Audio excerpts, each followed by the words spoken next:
Coffee with Caregivers production costs are covered by a partnership with United Healthcare and the National Foster Parent Association.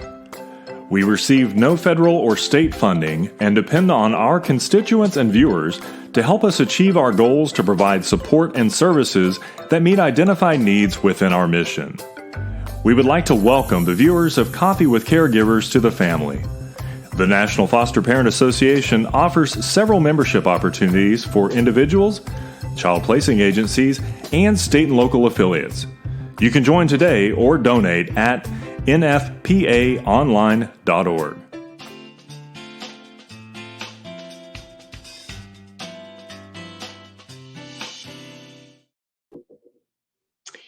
Well, good morning. Welcome to Coffee with Caregivers. Thanks so much for being here with us this morning. And we've got a guest that you, I know will be excited about because you've seen him before many times probably, but he was on our show about a month ago. And in talking with him after that episode, we made some discussions about what we wanted to talk about next because he's an excellent guest and he's a well-informed guest. So we're going to do that. I thought that start out with my coffee cup this morning, and then I've got kind of a story. But this one I intended to use right after Labor Day. I'd gotten it out and was using it over the Labor Day weekend, and then I forgot. It was in the dishwasher, and I did not do that. So when my husband put the dishes away, put these away where we don't normally see them, and I forgot all about it until this morning.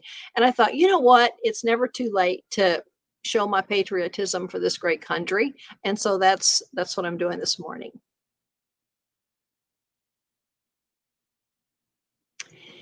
So as you know, I follow this gentleman, Sean Dietrich.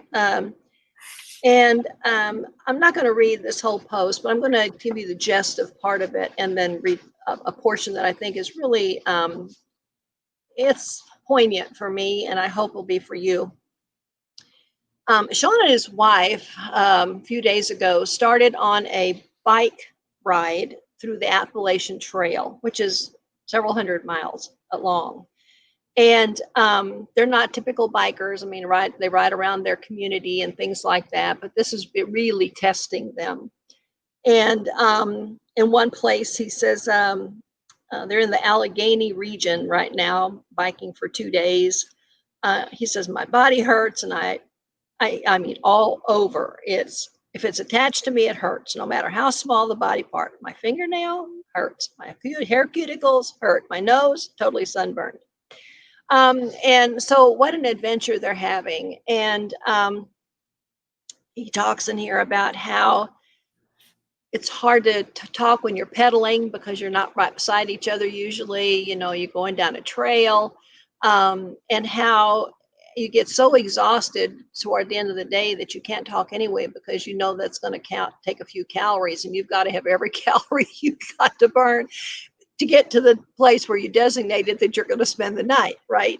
And so he talks about how they talk about some crazy things when they have an opportunity and really weird stuff and just trivial things, but how it kind of makes you look at yourself and things start to come out that you haven't really realized for a while or whatever. And you have visions of food in your head and all these kinds of things about, oh, what if I could eat some more? I could get, more energy, and I could bike more than 20 miles a day, and that kind of thing. But he says that, when you're going through some of the valleys and the mountains that are there and the incredible beauty of the whole region, he said somehow deep inside, they'll never see that again. I mean, it's a once in a lifetime opportunity, not at least in that manner. Not from the bicycle, right? In the pace of a bicycle, maybe in a moving car down the highway and the interstate, but not like on a bicycle. So there's no earthly way to experience the same scenery the same way 2 times in a row. As it happens, he says, my grandfather used to have a phrase for this. He'd say, no man can stand in the same river twice. So I used to wonder what he meant by this. He said, I'm still not fully sure what it means, but I think I'm starting to understand. I think it means that life keeps changing. I know this, of course, it's common sense, but I've wasted a lot of time acting like life shouldn't change. I resist change. I hate change, he says.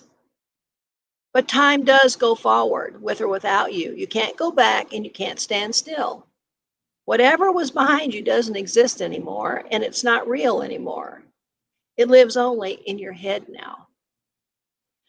I don't mean to sound like an amateur hour poet, he says, but life is moving at a breakneck current. It flies through mountain valleys, cutting through time, and you're flowing in it whether you like it or not. It changes the rules every few moments, and it's not always kind. But it is pretty, even the ugly parts.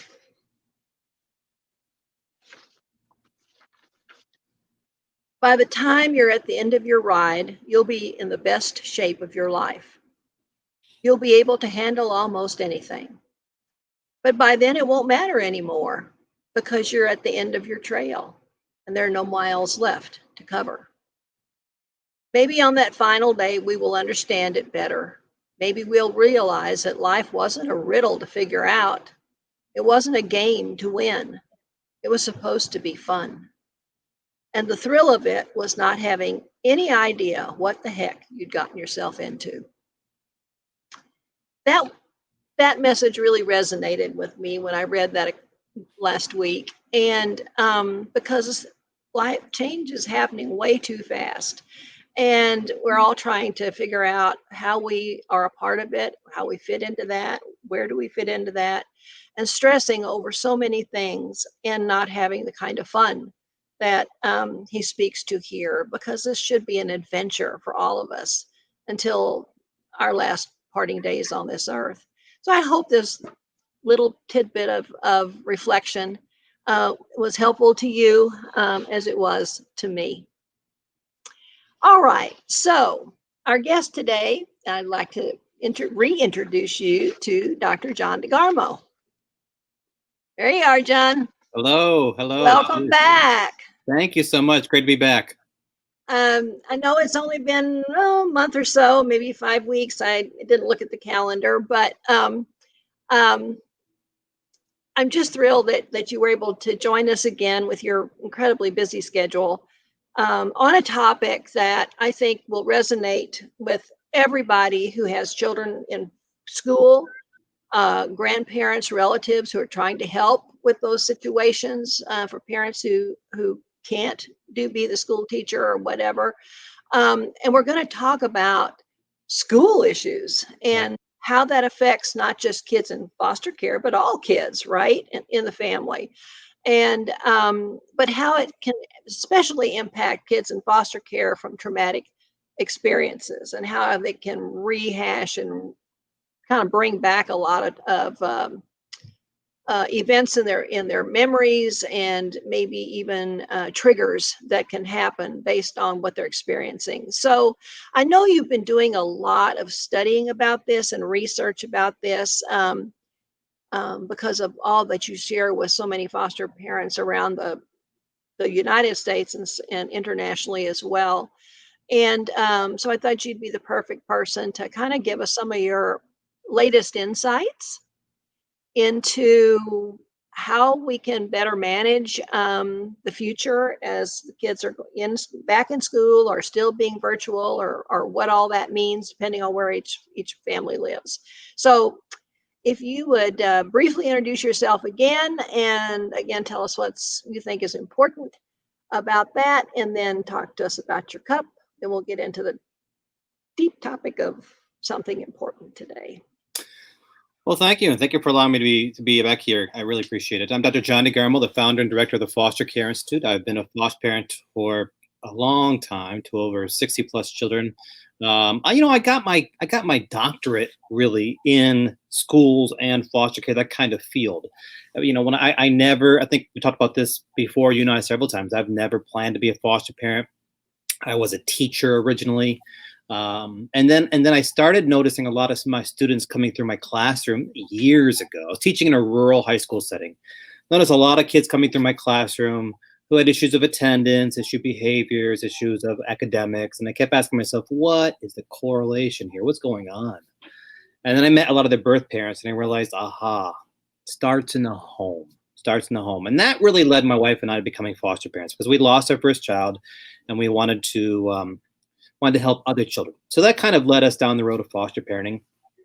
And then when I became a foster parent, I recognized that my fellow teachers had no clue, no conception about the challenges that the kids in my own home were going through and how these children who are living in my home suffering from a great deal of anxiety, how they're going to school, and the majority of them failing in so many different ways.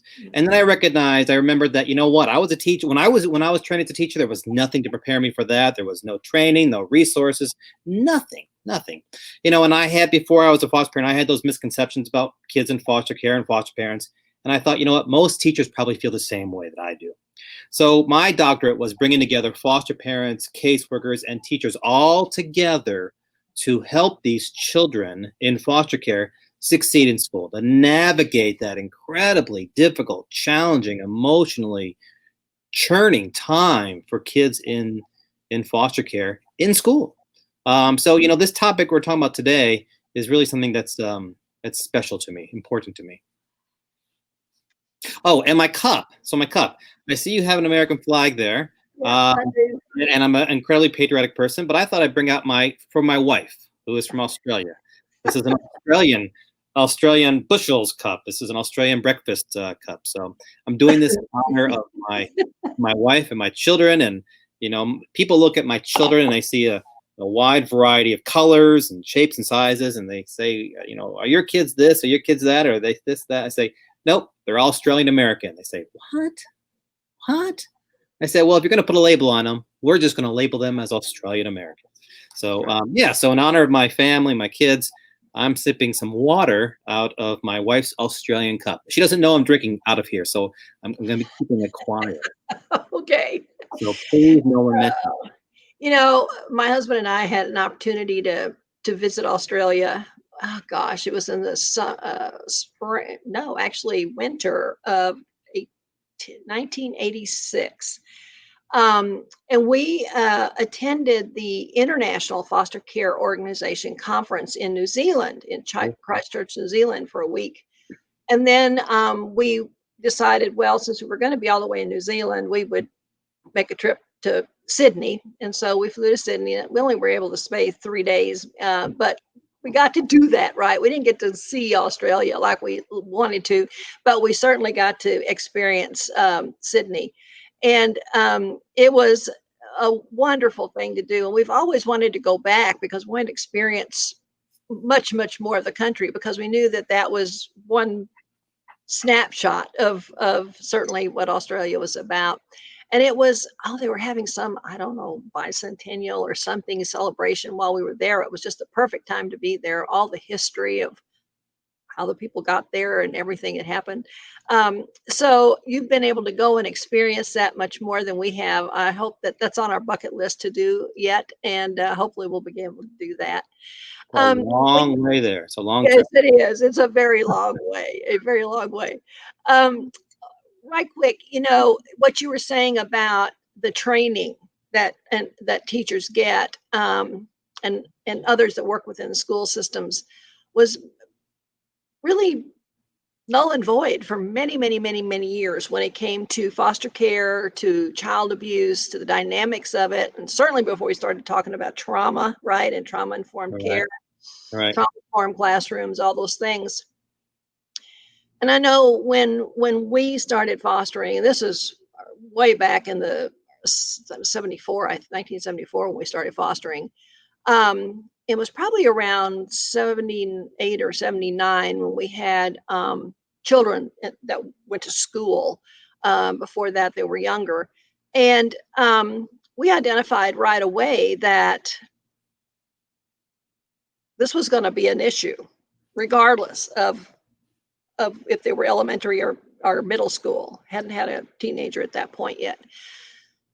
And so after a lot of discussions with the teachers and then the principals at the two schools, we had a meeting with the superintendent of schools. And then he asked me to actually come and talk to the school board and about what was missing. And, that led to that school district inviting me every year, the week before school opened, when they had the teachers in for that week, and they got all this information.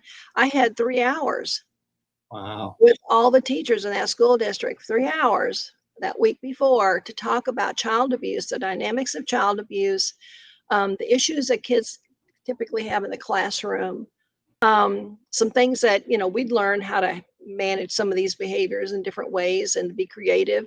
And it really did make a difference. And we had so many teachers just always say, "Oh, thank you so much." Nobody's ever told us anything like that. I've been a teacher for 15 years and nobody's told me any of that.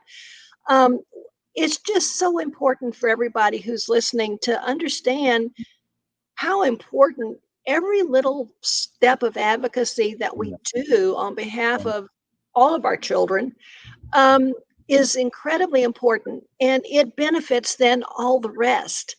And I think sometimes we don't understand that. We don't realize the dynamics of how that little bit of something can change things in a whole school district for years to come. That sort of thing. So, I'm always trying to get our viewers to understand that a body of one can still be very powerful. Um, Sure.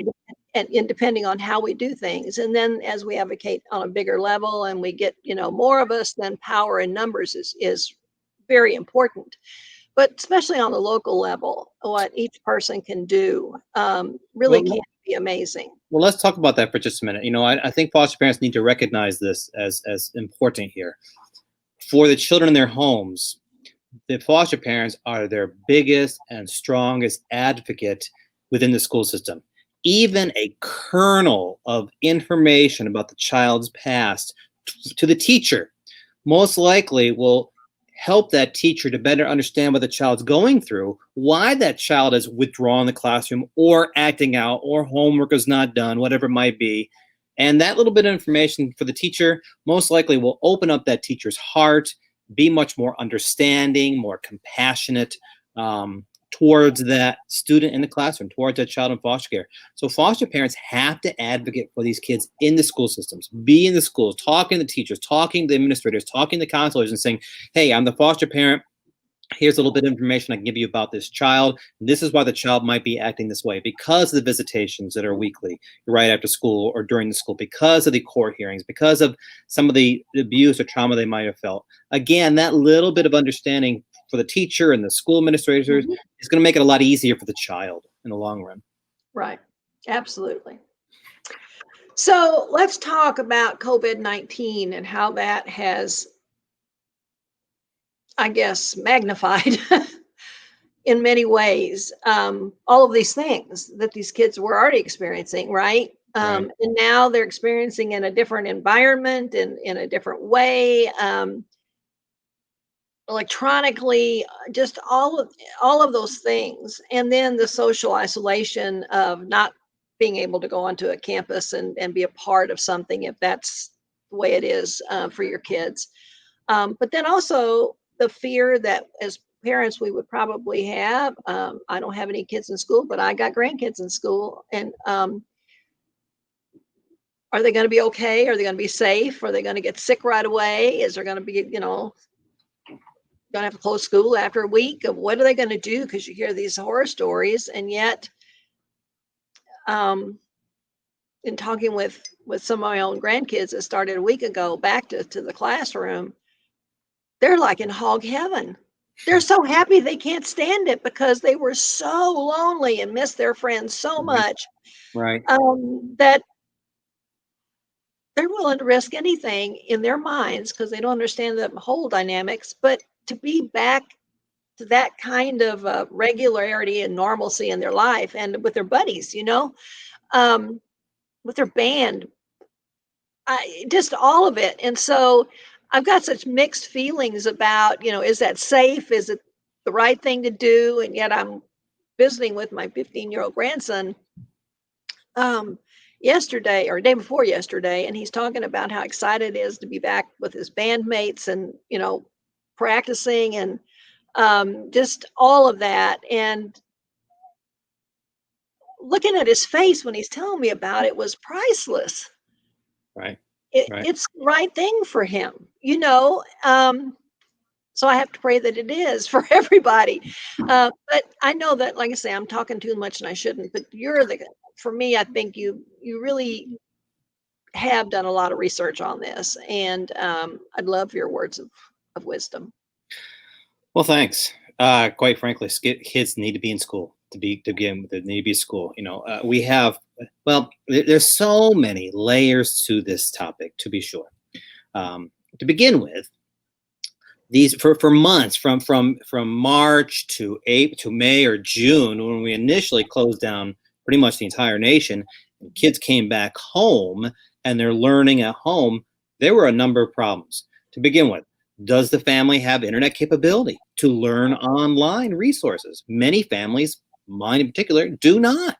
So how do these kids get their online education? Foster parents are thinking to themselves, I can't stay at home when I got to work. Who's going to look after this child? When I brought a child in my home, it was with the understanding that between 8 to 3 or 4, they're going to be at school while I'm working. And Right. Now the child's being placed back in the home. But then there are those foster parents who are saying, hey, I'm not a teacher. I don't know how to teach. Homeschooling was not something I ever wanted to do because, quite frankly, I'm not good at this. And then there are those foster parents that say, well, these children in my home, they have so many learning disabilities. Where do I even begin to start? Because the schools were wrapping around services for these children who had learning developmental issues, and now they're stripped of that. So these foster parents are saying, I can't get the resources, the support systems that my kids were getting before the world shut down. And then these children, they're at home and they're trying to learn online or in the books or whatever it might be, and their anxiety levels are through the roof because they're not getting the in-place visitations. They're not getting the professional therapy or counseling sessions they need. Maybe the court system shut down, whatever it might be. And now they're trying to focus on school and everything else is going through their brain. Their anxiety level is going off the roof. The foster parents, as a result, their anxiety is tripling as well because they're struggling with their issues as well. Do I have a job?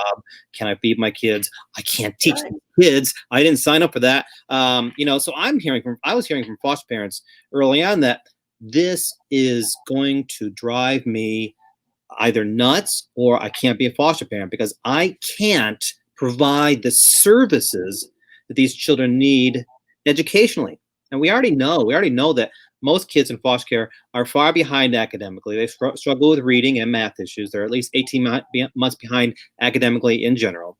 And when a child goes from home to home to home to home and school to school to school to school, multiple displacement, they fall further and further and further behind the school. What I forgot to mention was for most children in foster care, school is the last place they want to be to begin with because everything about school reminds them that they are a foster kid, a label that no child wants. Before COVID, when their fellow schoolmates were going home on the bus, their mommies and daddies, they weren't. When they're having daddies with donuts or muffins with mom, they weren't. When they did a family tree, they didn't do it.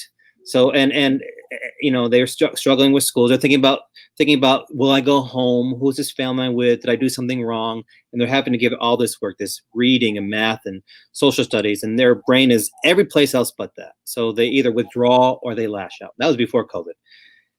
Now it's just so much worse. Yeah. But since we've come back to school, now it's now we're in late 2020, and schools are trying to figure out, okay, what is our school system going to look like? Where I live, it's a couple different ways. I've got 6 kids in school right now, and in 6 different schools. Whoa. Um, Lord. Now, 3 of them are in college, 3 different places, and then I've got 3 younger ones, the ones we've adopted from foster care, who are in 3 different schools. Same school system, but each of those schools looks different in regards to wearing a mask or not wearing a mask. It's been interesting to watch that. My kids in college, some are doing online, some are not. You go a half an hour away in one direction, it's all online. You go an hour another way, it's school Mondays and Tuesdays for this group, no school on Wednesdays, school on Thursday and Fridays for this group. What are foster parents supposed to do in that regard?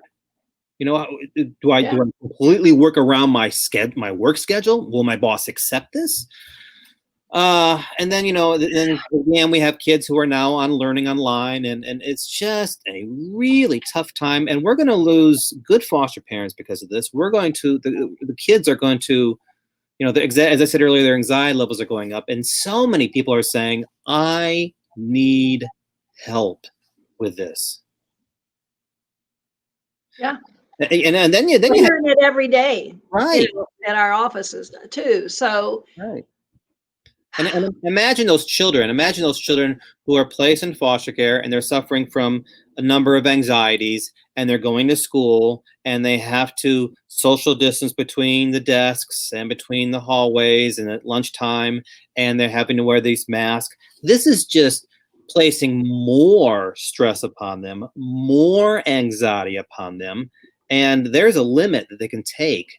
And for some of them, they're just exploding. And unfortunately, we go back to what I said initially, and so many school administrators and educators just simply don't understand the challenges these children are facing. Like you, I've spoken to many school systems about these issues. And again, teachers, they while they may read about it, they really don't appreciate the fact that many kids in their own classroom are going home to environments where they're suffering such abuse, such neglect, such horrific crimes against them. And you know what? Here's another reason why kids need to be in school. When you have 5 million children in the United States alone who experience or witness domestic violence in their own homes before COVID, when you have so many children who are being targeted right now by online predators because they're in front of the computers all day long at home, school is their safe place for a lot of these kids. It's a place where they're getting breakfast and lunch, is a place that they can escape that constant barrage of physical and verbal abuse. For some of these kids, school is the only place they go where they hear something kind and praiseworthy to them. So they want to go to school to escape their trauma, their abuse, their anxiety. Mhm. They want to go to school for those meals. They need to go to school so they can escape that online predator who's trying to snare them in and lure them in. Because so many kids, what a lot of parents don't recognize is this. Okay, they put their child at the kitchen table. They say, do your schoolwork. I've got to do my own work at home. Many of those kids are not online learning all day long. They're playing games, they're chatting, they're doing social networking, and the predators know this right now. They know this is a prime time to capture these kids in with false lies and hopes, because no one's monitoring what a lot of these children are doing online. We have got more kids online right now than ever before. No one is monitoring that except the predator. Right. So there's just a myriad of challenges right now that so many are facing, and a lot of us just understand only a little bit of it. Yeah, I just read an article recently about a lot of that, and that really more than 3 hours a day online for learning is wasted anyway. Yep. Yes.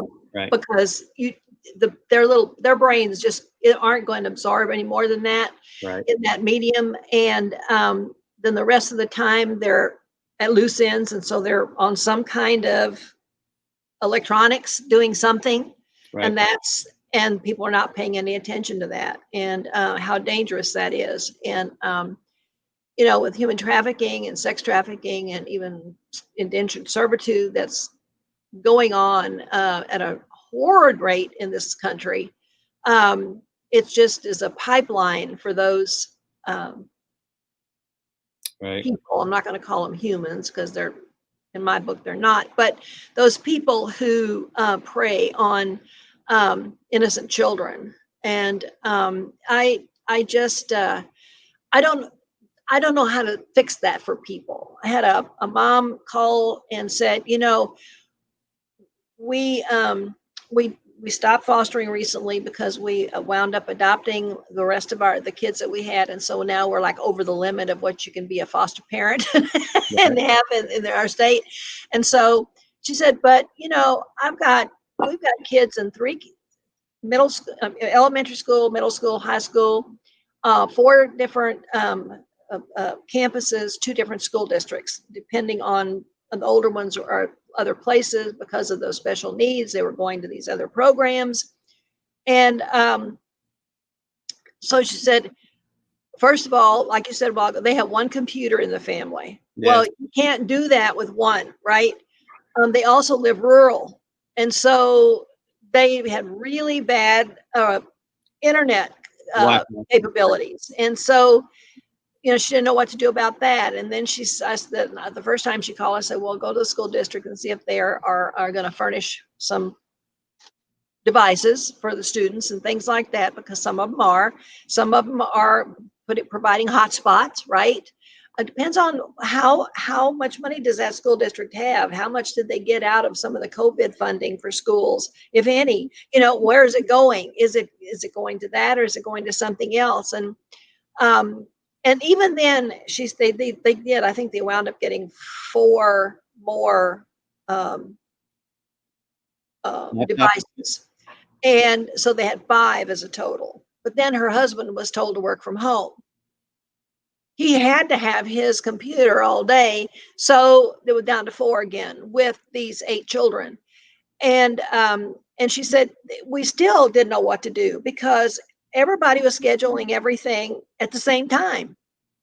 Those teachers from one school, the next school, they didn't know that from 9 to 10, you have to be on with the teacher in the classroom, but so did 6 of the other kids when we only had 4 computers, right? Sure. And she said, and they were all getting told different things, you couldn't have them all in the same room because nobody could hear anything anyway. Right. And so then we had to figure out, how do we separate all these kids out to where they can actually pay attention, hopefully, to what they're being taught and the discussions. She said, it's just an absolute nightmare, and I don't know what we're going to do. Yeah. So,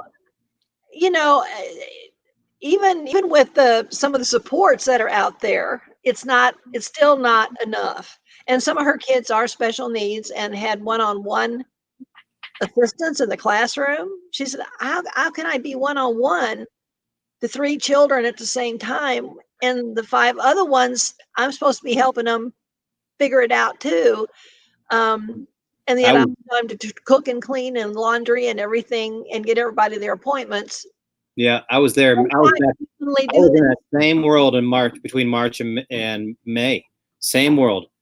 1 laptop, low internet in our house, 3 kids who needed to get on. I needed to do my work, everything else going on. And then I had foster care agencies just blowing up my phone saying, Dr. John, we need training webinars right now for foster parents who are staying at home. So it was tough. But, Irene, something I didn't touch on was this. You and I know that many of the biological parents of the kids that we have cared for are in no position to be teaching their kids school education. That means there's a lot of parents out there right now who are suffering from their own educational developmental delay issues. So they can't teach their kids because they quite simply don't have the knowledge themselves, or the resources themselves, or the ability to do it. Well, even parents who did well in school, they can't do new math to save their soul. Oh, I can't do new math. I can't. I had to just my grandkids. I'm sorry. I can't even begin to figure out what the heck you're trying to tell me. This is how you have to do this. That's right. And I was good in school, but there are certain things that are just so different now. And I know how frustrated I felt that I couldn't help them with their homework before any of this happened. Right. I can't imagine, being a parent and then saying, oh my gosh, this kid's grade is going to depend on if I can figure this out and teach it to them in some way. I have been guilty, and I say this a little bit ashamed. I've been guilty of writing some notes to some of my kids' teachers saying, this is ridiculous. I can't do this. How can my kids do this? 2 plus 2 equals 4, and that's it. We don't need to go to here, to here, to here, to here, to here, across that way and this way, and time this. Yes. Unbelievable, isn't it? Yeah. Oh God. And you know, all my teacher friends, all I can do is just say God bless them, because you know their frustrations levels are through the roof too. And we have a lot of discussion with them about how hard it is to be a teacher now and to teach virtually, and to connect with the kids. They simply just can't connect with them, you know. Right. Um, we're not we can't see them enough and observe them enough to know the nuances that we need to know about how to get the best out of each individual child. We can't do it that way.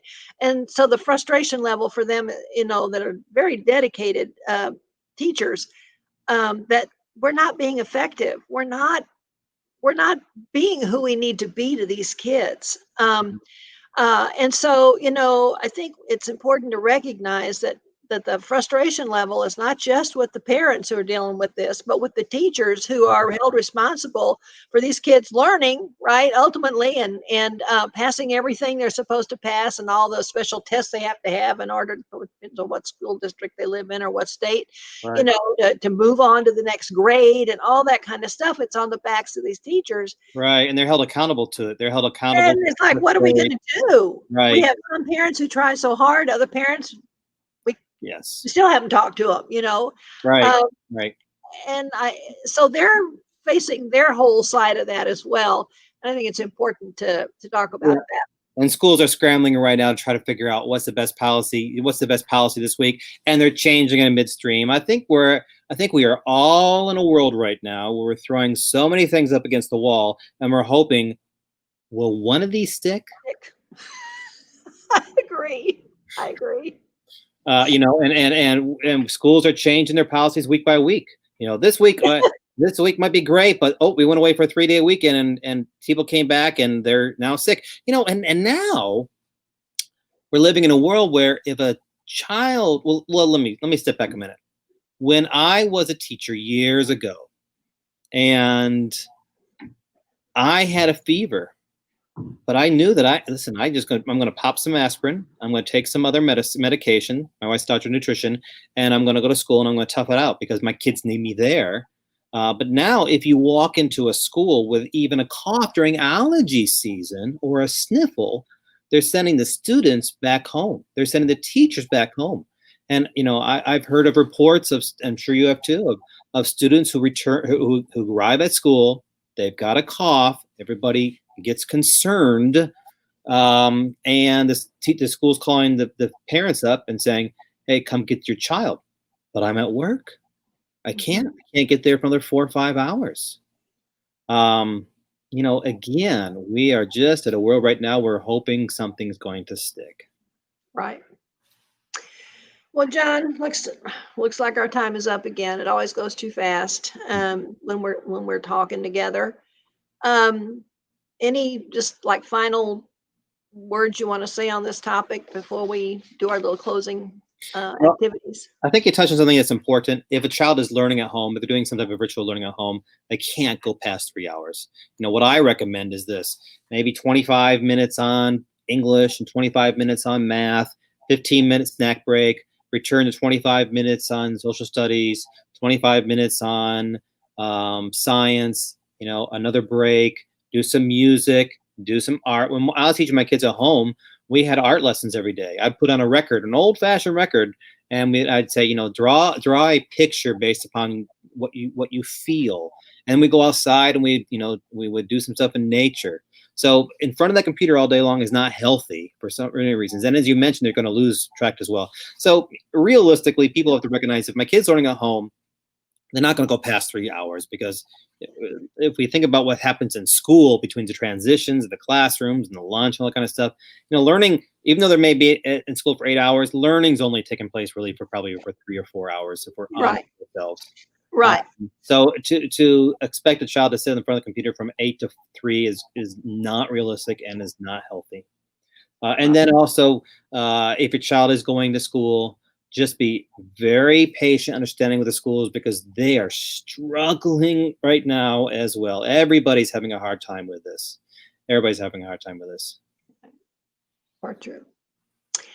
Well, I like to close the show with some like a quote or something, and then we'll have a little funny joke afterwards. But I went in my files and I had copied a poem that you ran in one of your Foster Care Friday tips and inspirations emails Okay. All right. back, let's see, February 21st, 2020. Right And before COVID. it's a poem called "Children Know" by Stella Quarles. Do you remember that one? I too. I'm gonna read that because I think it's so important. It says, "You can look in their eyes and see by the pain they've sailed through rough seas and suffered in vain. Their spirits are broken, their faith totally shattered, and given up hope, their little lives mattered. They've been on the front lines like soldiers of war, fought endless battles with no chance to score. There were no medals of honor pinned on their chests, and no way to escape life's toughest of tests. They've carried their burdens without speaking to others, for the weight is their own, fathers and mothers. They've hungered far more than there ever was cause, yet accepted their fate with little more than a pause. So remember, when one of these soldiers are given to you, they'll fight against everything that you try to do. But be persistent, don't quit, just stick to your plan, for the child and the soldier will seek your gentle hand. Slowly their minds and their spirits will mend when they are secure that you're their friend. And that is the greatest gift you could ever bestow, for when you give from the heart, all children know." I just thought that was such an impactful poem by Miss Quarles who I don't know, that I saved it. And so thank you, John, for finding it or her sending it to you or however you got it, and for sharing it with everybody through your email messages, because I really appreciate that. Absolutely. My pleasure. Thank you. Got it. We know we all need those words of inspiration and encouragement and insight Yes, sometimes. absolutely. Absolutely. So I think we've got a joke today. Here it is, another COVID related one. Hey, remember when take your kid to work days was just one kid and just one day? And oh my God, can you guys give me just a tiny bit of space, please? And I think that's what we just talked about, really. It's like, I can't do this anymore. You've got to get away from here and let me have a little bit of peace so I can figure out how to make this world work for this family for a little bit longer. So anyway, that's our COVID funny for today. And again, thank you, John. Just so appreciate you giving us your time and your talents twice in like about 4 or 5 weeks. Real blessing to us. So thank you so much. Well, my pleasure, Irene. Always happy to do it and always ready to do it again. Okie dokie. So thanks everybody for being a part of our episode today. We hope you enjoyed it. Again, stay safe and healthy. Cheers. Cheers. This episode is brought to you in partnership with our friends at United Healthcare. For more information about United Healthcare, please visit www.uhc.com.